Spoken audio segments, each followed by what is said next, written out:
अखंड ज्योति फरवरी 2021 शीर्षक है ज्योतिर्विज्ञान की अद्भुत वेधशाला। विशिष्ट सामयिक चिंतन। ज्योतिष शास्त्र काल निर्धारण का शास्त्र है। प्रसिद्ध आर्ष विद्वान भास्कराचार्य के अनुसार वेदों एवं उपनिषदों का उद्देश्य मनुष्य को शास्त्रोक्त कार्यों के निष्पादन के लिए प्रेरित करना है। उन्हें समुचित ढंग से करने के लिए काल तथा समय का ज्ञान होना आवश्यक हो जाता है और यह ज्ञान ज्योतिष शास्त्र के माध्यम से ही प्राप्त किया जा सकता है।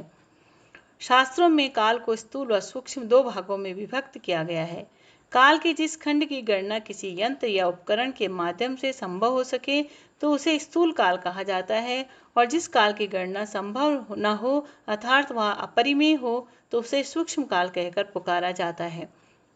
मान्यता के अनुसार एक स्वस्थ व्यक्ति को सहजता से एक सांस लेने में जितना समय लगे उसे एक प्राण कहा गया है। आधुनिक गणना के अनुसार यह समय लगभग 4 सेकंड के बराबर का होता है। 6 प्राण को एक पल लगभग 24 सेकंड और 60 पल बराबर एक घड़ी 6 प्राण को एक पल लगभग 24 सेकंड और 60 पल बराबर एक घड़ी और 60 घड़ी के बराबर एक नक्षत्र दिन माने गए हैं। दूसरे शब्दों में कहें तो 2.5 घड़ी का 1 घंटा, 2.5 पल का 1 मिनट और 2.5 विपल का 1 सेकंड माने गए हैं। ज्योतिषीय गणनाएं नक्षत्र दिन या नक्षत्र अहोरात्र के अनुसार की जाती रही है। यह समय अवधि लगभग 23 घंटा 56 मिनट व 4 सेकंड के लगभग होती है।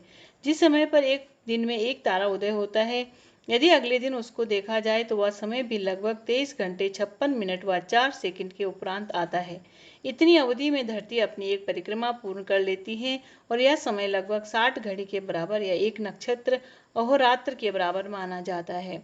यद्यपि दिनों की गणना सूर्य, चंद्रमा, चंद्र या पृथ्वी के भ्रमण क्रम से जुड़ी होती है, तथापि संवत्सर का आकलन बृहस्पति की गति व राशि भोग के अनुसार किया जाता है।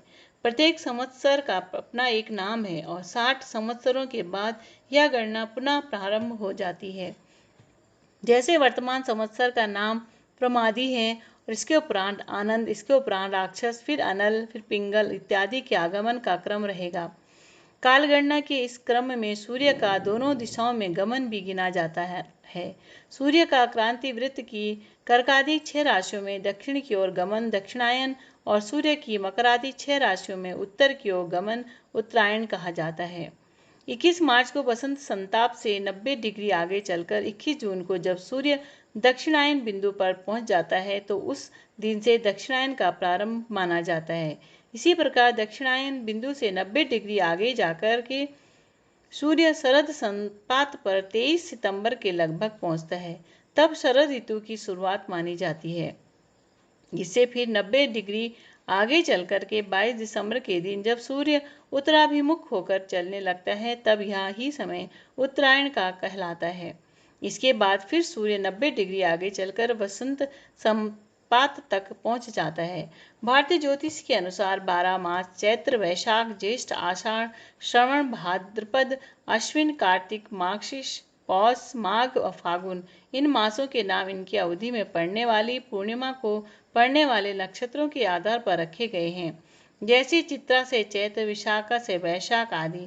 भारतीय पंचांगों में मासों की गणना चांद्र मास से एवं वर्षों की गणना सौर मास से की गई है। क्योंकि बाहर चांद्र मासों का वर्ष सौर वर्ष से लगभग 10 दिन छोटा होता है, अतः प्रत्येक दिन वर्ष में जब यह अंतर एक मास के बराबर हो जाता है तो उस अतिरिक्त माह को अधिकतम मास या पुरुषोत्तम मास कहने की परंपरा है। यहाँ यह लंबा व विस्तृत काल गणना परिचय देने के पीछे का कारण यह है कि भारतीय ज्ञान की इस अद्भुत विरासत की पुनर्प्रतिष्ठा परम पूज्य गुरुदेव ने शांति कुंज में वेदोपयोगी यंत्रों की स्थापना के साथ की।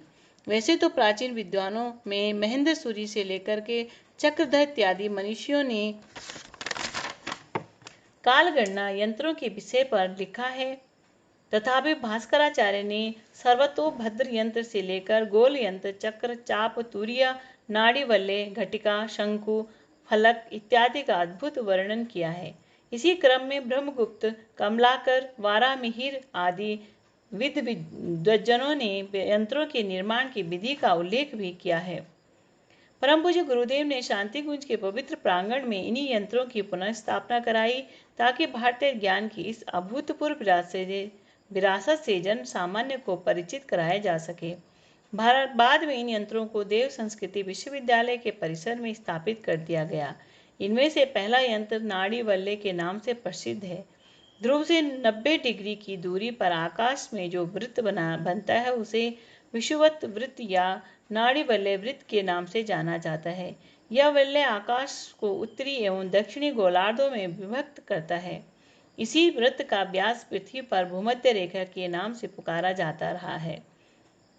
ध्रुवोन्नति से अक्षांश का आंकलन किया जाता है। हरिद्वार में उत्तरी ध्रुव क्षितिज से 20 अंश ऊपर उठा होने के कारण हरिद्वार का 20.0 उत्तर अक्षांश कहलाता है। मॉरिशस में दक्षिणी ध्रुव क्षितिज से ऊपर उठा होने के कारण मॉरिशस का दक्षिणी अक्षांश कहलाता है। इस नाड़ी वाले यंत्र के माध्यम से ग्रह नक्षत्रों का गोल ज्ञान संपन्न किया जाता रहा है। दक्षिण की तरफ खड़े होकर नाड़ी वल्ले से सटकर आकाश को देखने पर आकाशीय दक्षिण गोल के ग्रह नक्षत्र आदि दिखाई पड़ते हैं। इस यंत्र के द्वारा स्पष्टांतर, वेलांतर एवं मध्यमांतर का भी ज्ञान संभव है। परम पूज्य गुरुदेव द्वारा स्थापित किए गए इस यंत्र को आज देव संस्कृति विश्वविद्यालय के प्रांगण में देखा जा सकता है। इस क्रम में दूसरा ऐसा यंत्र सम्राट यंत्र है जिसका निर्माण विषुवद्वितीय धरातल में होता है। अभीष्ट स्थान में विषुवत दिन के स्पष्ट मध्याह्न काल में अभीष्ट माप के शंकु की जो छाया उपलब्ध होती है उसे पलभा कहा जाता है। विषुवत दिन आधुनिक काल में 21 मार्च व 23 सितंबर को आता है। इस दिन क्रमशः सायन मेष व सायन तुला राशि में सूर्य का संक्रमण होता है तथा इस दिन की विषुवत वृत्त पर सूर्य का भ्रमण होने से प्रत्येक स्थान पर दिन एवं रात्रि का मान बराबर होता है। विषुवत वृत्त व तत्समानांतर अहोरात्र वृत्तों में काल गणना घटायात्मक हो जाती है। इसीलिए यह सम्राट यंत्र घट्यात्मक तथा होरात्मक काल सूचक यंत्र है। इसके द्वारा स्थानीय समय का भी ज्ञान तथा आंकलन संभव हो पाता है। परम पूज्य गुरुदेव द्वारा इसी क्रम में यामोत्तरीय चाप यंत्र, शंकु यंत्र, धी यंत्र इत्यादि का भी निर्माण कराया गया ताकि इनके माध्यम से सांपातिक काल निकालकर पंचांगों के निर्माण का कार्य संपन्न किया जा सके। वर्तमान युग में यह कार्य इतना अभूतपूर्व है कि राष्ट्रपति सम्मान प्राप्त महामहोपाध्याय पंडित कल्याण दास शर्मा जी द्वारा परम पूज्य गुरुदेव द्वारा स्थापित वेधशाला पर एक विशिष्ट पुस्तक ज्योतिर्विज्ञान की वेधशाला भी लिखी गई है, जिसके पूरक ग्रंथ के रूप में शांति कुंज के वरिष्ठ कार्यकर्ता श्री महेंद्र शर्मा जी द्वारा रहस्यमय ब्रह्मांड एवं हमारा सौर परिवार नामक ग्रंथ की रचना की गई। ये दोनों ही पुस्तकें शांति कुंज के पुस्तकालय में उपलब्ध है। ज्योतिर्विज्ञान के विषय पर महत्वपूर्ण प्रतिपादन इनमें है। आज इस दिशा में एक गंभीर शोध कार्य करने की मांग वर्तमान समय करता हुआ नजर आता है। परम पूज्य गुरुदेव के विचार। इन दिनों सबसे बड़ा परमार्थ लोक मानस का परिष्कार ही है। इस क्षेत्र में घुसी विकृतियों के कारण ही दरिद्रता, रुग्णता, आपदा जैसी पिछड़ेपन की जन्मदात्री हीनताएं मनुष्य के सिर पर चढ़ती हैं। आज की समस्त समस्याएं आर्थिक संकट के कारण ही उत्पन्न हुई है।